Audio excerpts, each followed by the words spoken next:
അപ്പോൾ ഈ തിയേറ്ററിൻ്റെ പ്രത്യേകത എന്ന് വെച്ചാൽ ഈ ബ്ലൂ ഡയമണ്ടിലും സഫയറിലും ഇംഗ്ലീഷ് ചിത്രങ്ങൾ മാത്രമേ കളിക്കുള്ളൂ.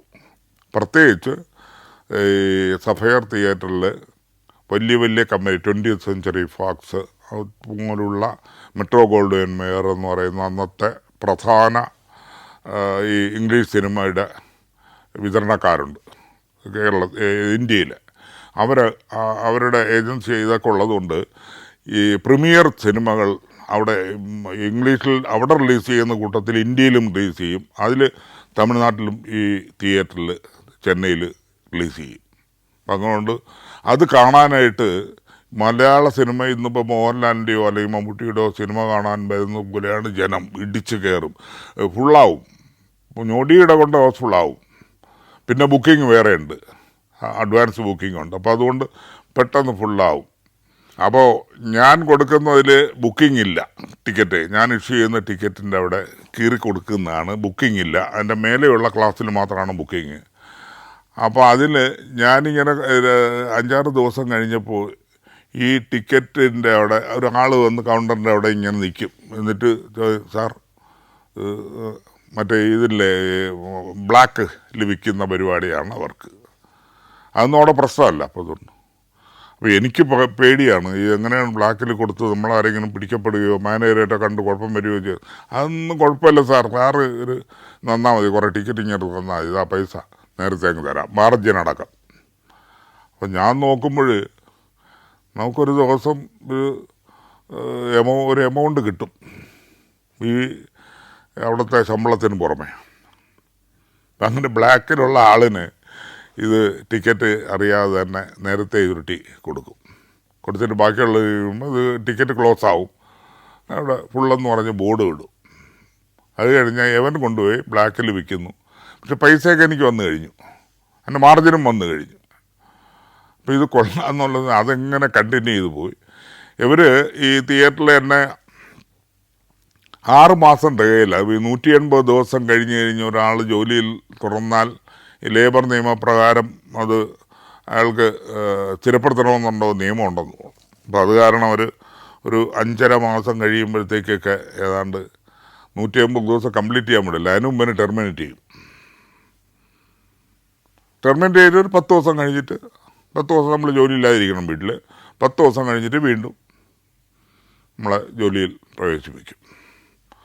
അപ്പോൾ രണ്ടാമത്തെ ടൈമിൽ ഞാൻ ജോലി ചെയ്തുകൊണ്ടിരിക്കുന്ന സമയത്ത് ഇവിടെ എന്നെ കൂടാതെ വേറൊരു മലയാളി, പെർമനൻ്റ് മലയാളി, അയാളാണ് സീനിയറാണ്, ഒരു ക്ലാരൻസ് എന്ന് പറഞ്ഞ തിരുവല്ലയിലുള്ളൊരു മനുഷ്യൻ.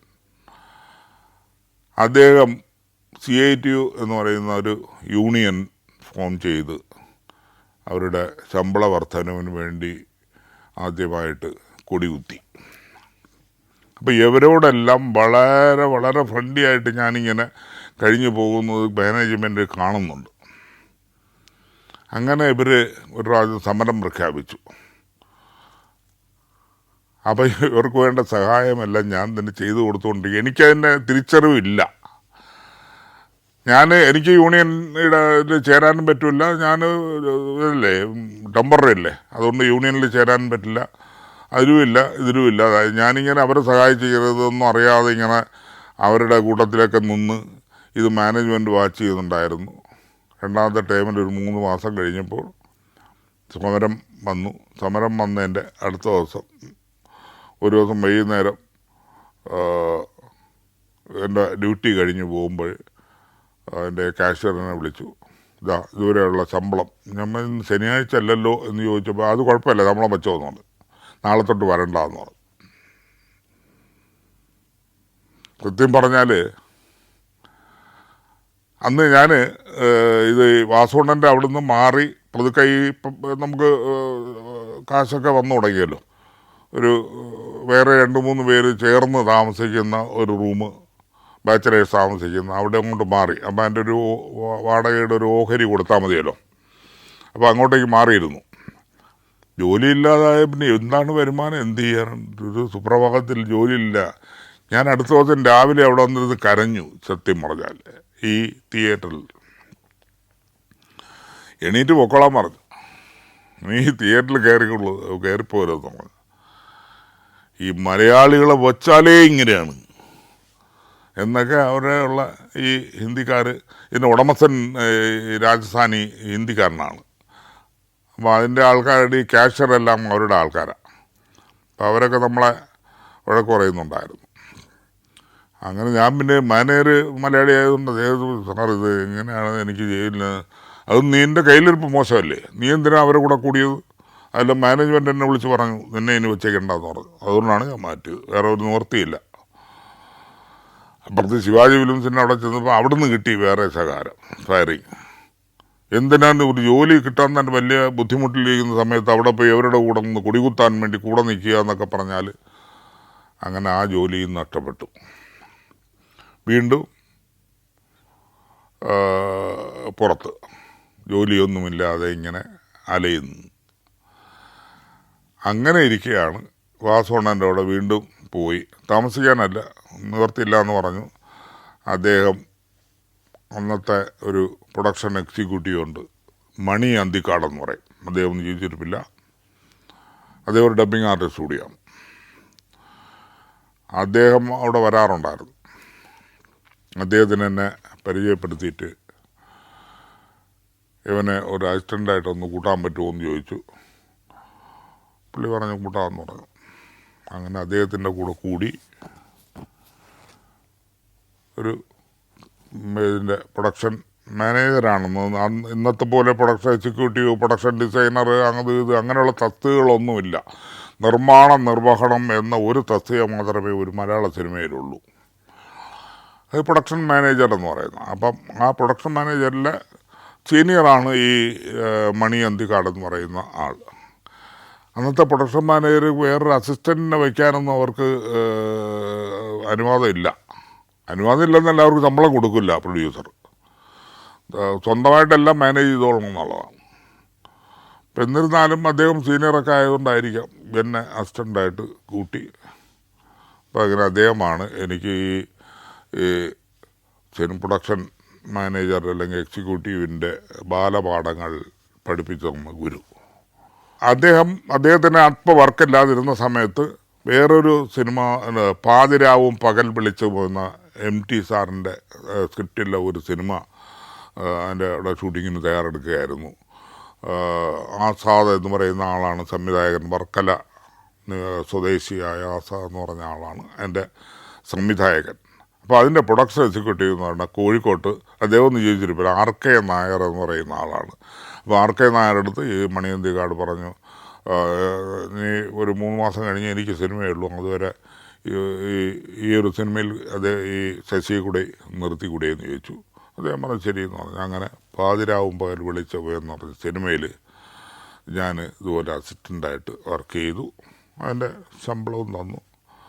അങ്ങനെ 1-2 സിനിമകൾ ചെയ്ത് കഴിഞ്ഞ് പിന്നെ ഞാൻ എൻ്റെ ഒരു സ്മാർട്ട്നെസ് കൊണ്ടോ അതിൻ്റെ ഒരു പെട്ടെന്ന് വിവരങ്ങൾ മനസ്സിലാക്കി ചെയ്യുന്നത് കണ്ടിട്ടാണെന്നുണ്ട് എനിക്ക് സിനിമകൾ കിട്ടിത്തുടങ്ങി. Saudi Arabia, United Arab Emirates, Kuwait. Sancharam volume number 20.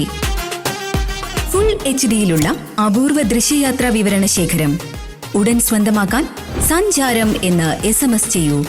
Phone 9995444222. 1971 ഞാൻ മദ്രാശി നഗരത്തിലെത്തുന്നത്. അന്ന് മദ്രാസ് എന്ന് പറഞ്ഞ പിൽക്കാലത്താണത് ചെന്നൈ നഗരമായി അറിയപ്പെടുന്നത്. 71 തൊട്ടുള്ള 19 വർഷക്കാലത്തെ അവിടുത്തെ ചെന്നൈയിലെ മലയാള സിനിമയുടെ കാലഘട്ടം എന്ന് പറയുന്നത് ഒരു 70 മുതൽ 80 വരെയുള്ള ഒരു കാലഘട്ടം നമുക്കെടുത്താൽ, കോടമ്പാക്കം എന്ന് പറയുന്നത് മലയാള സിനിമയുടെ അല്ലെങ്കിൽ തമിഴ് സിനിമയുടെ എല്ലാ സിനിമയുടെയും, പ്രത്യേകിച്ച് മലയാള സിനിമയുടെ ഒരു തലസ്ഥാന നഗരിയാണ് ചെന്നൈയുടെ. സിനിമ തലസ്ഥാനമെന്നാണ് അറിയപ്പെടുന്നത് ഈ കോടമ്പാക്കം.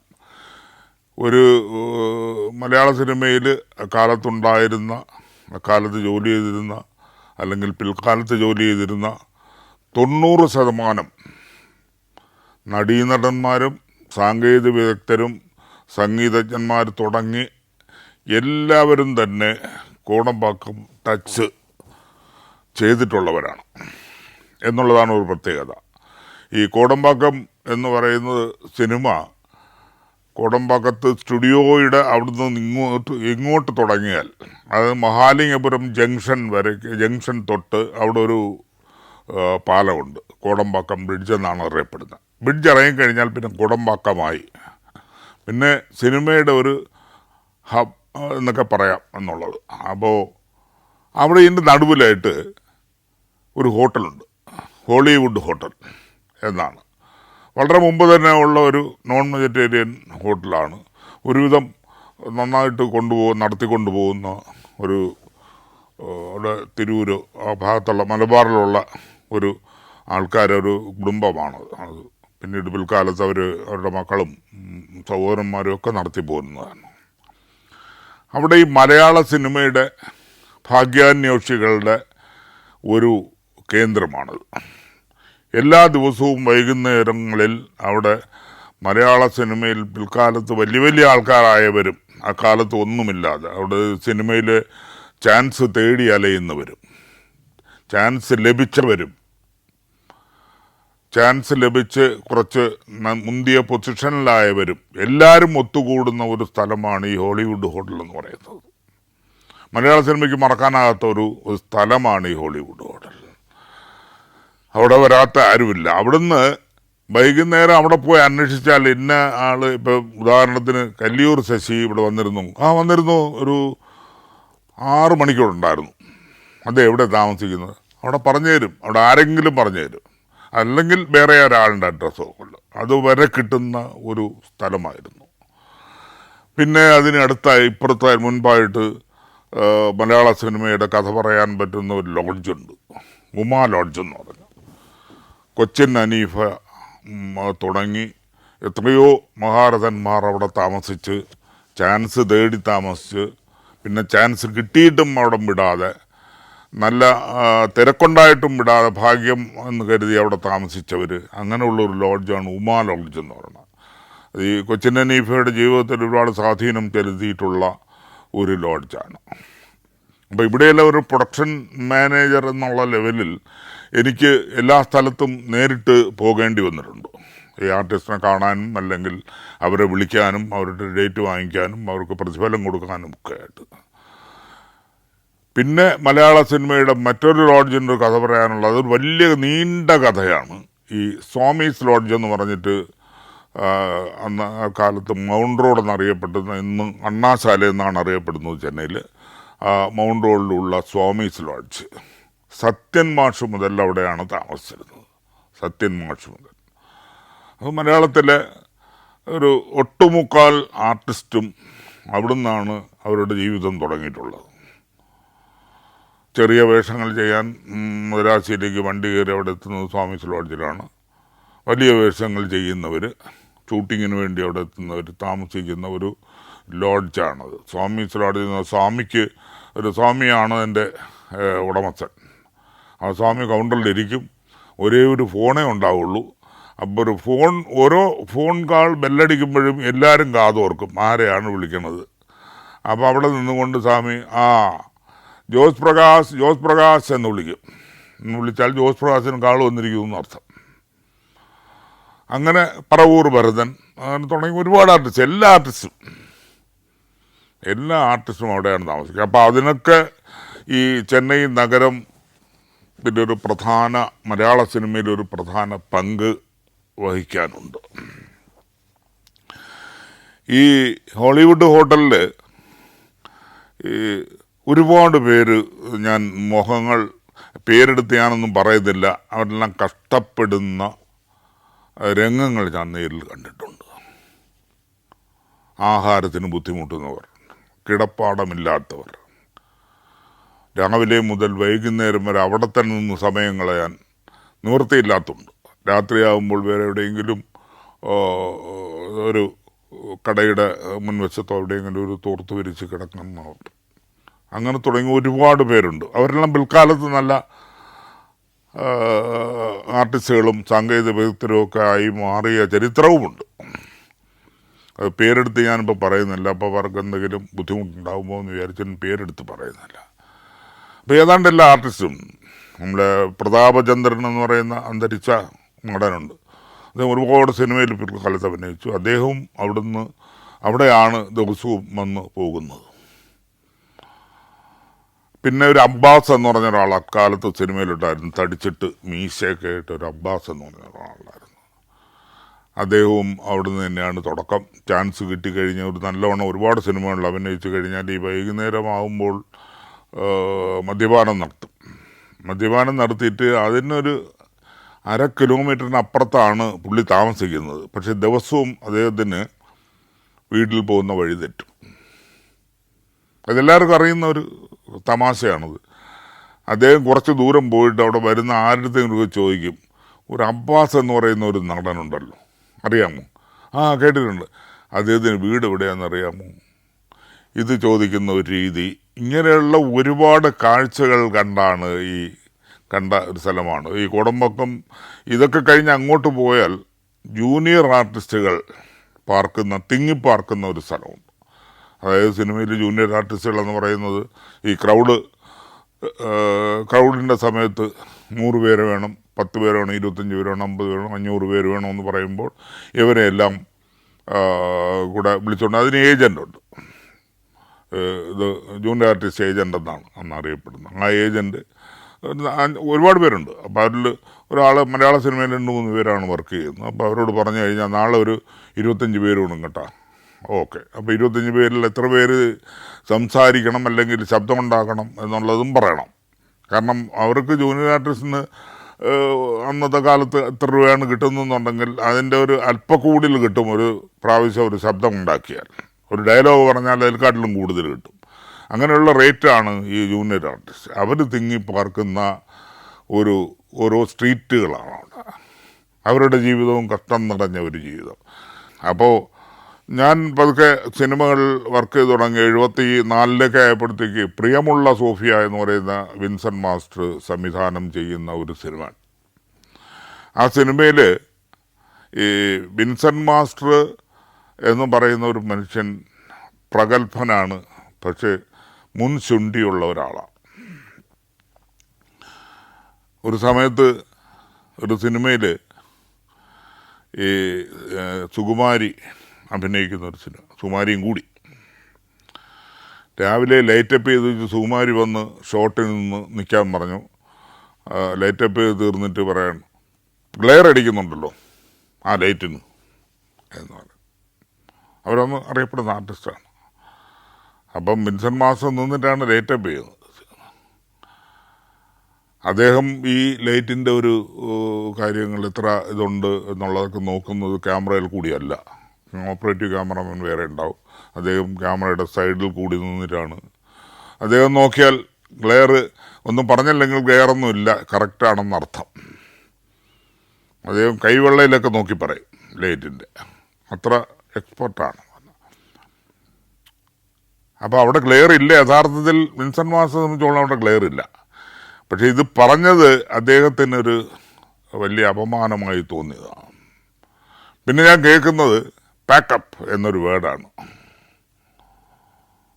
ഞാൻ ഞെട്ടിത്തിരിച്ച്, എന്ത് പറ്റി സാർ? പാക്കപ്പ്, അടുത്ത വണ്ടി, എനിക്കൊരു വണ്ടി ഇടാൻ പറയും. വണ്ടി ഒന്ന് കയറിപ്പോയി. സംഭവം സുകുമാരി ഈ ലൈറ്റിനെ പറ്റി കുറ്റം പറഞ്ഞുകൊണ്ടാണ്. പിന്നെ വളരെ പ്രയാസപ്പെട്ട് സുകുമാരിയുടെ വീടും അദ്ദേഹത്തിൻ്റെ വീടും തമ്മിലൊരു 1/2 കിലോമീറ്റർ വ്യത്യാസമുള്ളൂ താമസിക്കുക. അദ്ദേഹത്തിൻ്റെ വീട്ടിൽ പോയി ചെന്ന് കാല് പിടിച്ച് പറഞ്ഞതിന് ശേഷമാണ് അടുത്ത ദിവസം രാവിലെ ഷൂട്ടിങ്ങിനെത്തിയത്. അതാണ് പ്രിയമുള്ള സോഫിയ. പിന്നെ അതുപോലെ ഈ ഷൂട്ടിംഗ് നടക്കുന്നത് സത്യ സ്റ്റുഡിയോയിലാണ്. MG രാമചന്ദ്രൻ അവരുടെ ഉടമസ്ഥയിലുള്ള ഒരു സ്റ്റുഡിയോ ആണ്. 2 ഫ്ലോറുള്ള ഒരു സ്റ്റുഡിയോ, സത്യ സ്റ്റുഡിയോ. മിക്കവാറും മലയാള സിനിമ ഒക്കെ അവിടെ ഒരുപാട് ഷൂട്ടിംഗ് നടക്കാറുണ്ട്. അപ്പോൾ അവിടെ സെറ്റിട്ടാണ് ഷൂട്ട് ചെയ്യുന്നത്. അപ്പോൾ അവിടെ ഒരു സെറ്റിൽ MG രാമചന്ദ്രൻ്റെ ഷൂട്ടിംഗ് നടക്കുന്നുണ്ട്, ഒരു സെറ്റിൽ നമ്മുടെ മലയാള പടവും നടക്കുന്നുണ്ട്. അപ്പോൾ ഞാനീ പ്രൊഡക്ഷൻ സ്വതന്ത്രമായി കഴിഞ്ഞ ശേഷം ഭയങ്കര എല്ലാം കർക്കശ നിലപാടുകളുമൊക്കെ ഉള്ളൊരു ആളായി മാറി. ബഹളക്കാരനുമാണ്. വഴക്ക് പറയുക, ബഹളം ഉണ്ടാക്കുക, ഇച്ചിരി ശബ്ദം കൂടുതലുമാണ് അന്നത്തെ കാലത്ത്. അങ്ങനെ എന്തോ കാര്യത്തിന് ഞാൻ ആരോടോ വളരെ ഉച്ചത്തിൽ സംസാരിക്കേണ്ടി വന്നു. പുറത്താണ്, ഫ്ലോറിനകത്തല്ല, പുറത്തുള്ള ഒരു സ്ഥലത്ത് വച്ചിട്ട്. പക്ഷേ നിർഭാഗ്യവശാൽ അതിനടുത്തായിരുന്നു ഇദ്ദേഹത്തിൻ്റെ മേക്കപ്പ് റൂം, MGR. അദ്ദേഹത്തിൻ്റെ മേക്കപ്പ് റൂം അതിനകത്ത് മേക്കപ്പ് റൂം സെപ്പറേറ്റാണ്, ഒരു വീട് പോലെയാണ്. അത് അദ്ദേഹം വരുമ്പോൾ മാത്രമേ തുറക്കാറുള്ളൂ, മറ്റാർക്കും തുറന്നു കൊടുക്കാറില്ല. അതിന് പരിസരത്തായി പോയി. അദ്ദേഹത്തിനത് ഇഷ്ടപ്പെട്ടില്ല എന്ന് തോന്നുന്നു. യാരന്ത പയ്യൻ, അത് പയ്യനെ കൂട്ട് എന്ന് പറഞ്ഞോണ ഇങ്ങരുടെ അസിസ്റ്റൻ്റ് എടുത്തു. അങ്ങനെ MGRൻ്റെ ആളൊന്ന് അയ്യാ കൂപ്പിടാൻ അയാകത്ത് വിളിക്കുന്നു എന്നർത്ഥം. എനിക്ക് വിറച്ചു പോയി. കാരണം MG രാമേന്ദ്രൻ എന്തിനെങ്കിലും വിളിക്കുകയെന്ന് പറഞ്ഞാൽ അന്നത്തെ കാലത്ത് ഇതിനും തല്ലാനും കൊല്ലാനുമുള്ള ഇത്ര പവറുള്ള ഒരു മനുഷ്യനാണ്. തമിഴ് സിനിമയിൽ അദ്ദേഹം വിചാരിച്ചാൽ എന്ത് നടക്കും. ഒരാളിനെ വളർത്താനും പറ്റും, ഒരാളിനെ തീർക്കാനും പറ്റും. അത്ര ഭയങ്കര പവർഫുൾ മനുഷ്യരാണ്. ഇത് കേട്ടവർ അയ്യോ ഇപ്പം എന്ത് ചെയ്യും, നമ്മളെ പുറത്താക്കുമോ, എന്ത് പ്രശ്നമൊന്നും എന്താ പറയുക, വിറച്ചാണ് സത്യം പറഞ്ഞത് അദ്ദേഹത്തിൻ്റെ മുന്നിൽ തന്നു. തമ്പി പേരണ ശശി, ഊരെങ്ക ഒരുങ്ങുന്ന സ്ഥലം എവിടെയെന്ന് ചോദിച്ചു. ഞാൻ പറഞ്ഞത് തിരുവനന്തപുരമാണോ. സിനിമയിൽ വർക്ക് ചെയ്യാനായിട്ട് പുള്ളി തമിഴിലാണ് പറഞ്ഞത്. ഇത്രയും ശബ്ദമൊന്നും ഉണ്ടാക്കേണ്ട കാര്യമില്ല. പിന്നെ സ്റ്റുഡിയോയിൽ ശബ്ദം കുറച്ചേ സംസാരിക്കാവൂ എന്നുള്ളത് സിനിമയുടെ ബാലപാഠമാണ്. ശബ്ദമുണ്ടാക്കാൻ പാടില്ല കൂടുതൽ. കാരണം അവിടെ ആ ഫ്ലോറിൽ ഷൂട്ടിംഗ് നടക്കുന്നുണ്ട്, ഈ ഫ്ലോറിൽ ഷൂട്ടിംഗ് നടക്കുന്നുണ്ട്. ഇവിടെ ഇങ്ങനെ ഒച്ചപ്പാടുണ്ടാക്കി അവരവിടെ റെക്കോർഡ് ചെയ്യുമ്പോഴത്തേക്ക് സൗണ്ട്, ഇത് ബേസിക്കായിട്ട് മനസ്സിലാകേണ്ട കാര്യമല്ലേ ഒരു പ്രൊഡക്ഷൻ മാനേജർ എന്ന് പറഞ്ഞത്. കുറേ ഉപദേശം തന്നിട്ട് മേലിൽ ഇത് ആവർത്തിക്കരുത് കേട്ടോ, പൊക്കോളൂ എന്ന് പറയുന്ന ഒരു അനുഭവം വല്ലാത്തൊരനുഭവം തന്നെയാണ്. കാരണം അദ്ദേഹം എന്ന് പറയുന്ന ഒരു ടെററാണ് ആ കാലത്ത്. അപ്പോൾ അങ്ങനെയുള്ള അനുഭവങ്ങളുള്ള ഒരു സിനിമയാണ് ഈ പ്രിയമുള്ള സോഫിയ എന്ന് പറഞ്ഞാൽ. അത് ഈ പാലയിലുള്ള ഒരു നിർമ്മാതാവാണ് എൻ്റെ പ്രൊഡ്യൂസർ, തൃപ്തി ഫിലിംസ് എന്ന് പറയുന്ന അപ്പച്ചൻ എന്ന് പറയുന്ന ആൾ. വണ്ടിയുടെ മുന്നിൽ കാണുന്നത് ഒരു ഒറ്റയാൻ നിൽക്കുന്നതാണ്. വന്ന സ്പീഡിൽ തന്നെ തിരിച്ചൊറ്റ ഓട്ടം പുറകോട്ട് ഞാൻ പോയി വണ്ടിയിൽ നിന്നു. രാത്രി ഇതുപോലെ എന്തെങ്കിലും സംഭവിച്ചാൽ ലൈറ്റ് ഓഫ് ചെയ്യാൻ പാടില്ല, വണ്ടിയും ഓഫ് ചെയ്യരുതെന്നെല്ലാം പറഞ്ഞിട്ടുണ്ട്. ഇങ്ങനെ പിന്നെ റേസ് ചെയ്യരുത്, അതേ ഇതിൽ വണ്ടി നിർത്തിക്കുക, അത് മൂവ് ചെയ്ത് പോയതിന് ശേഷം മാത്രം മൂവ് ചെയ്യുക, ഇതൊക്കെ പറഞ്ഞിട്ടുണ്ടായിരുന്നു. അത് കണ്ട് എല്ലാ വണ്ടിയിലിരിക്കുന്നവരെല്ലാവരും അറിഞ്ഞു ഇത് ആന ഇറങ്ങി. ആകപ്പാടെ പേടിച്ചിരിക്കുകയാണ് എല്ലാവരും, രമണസീരടക്കം.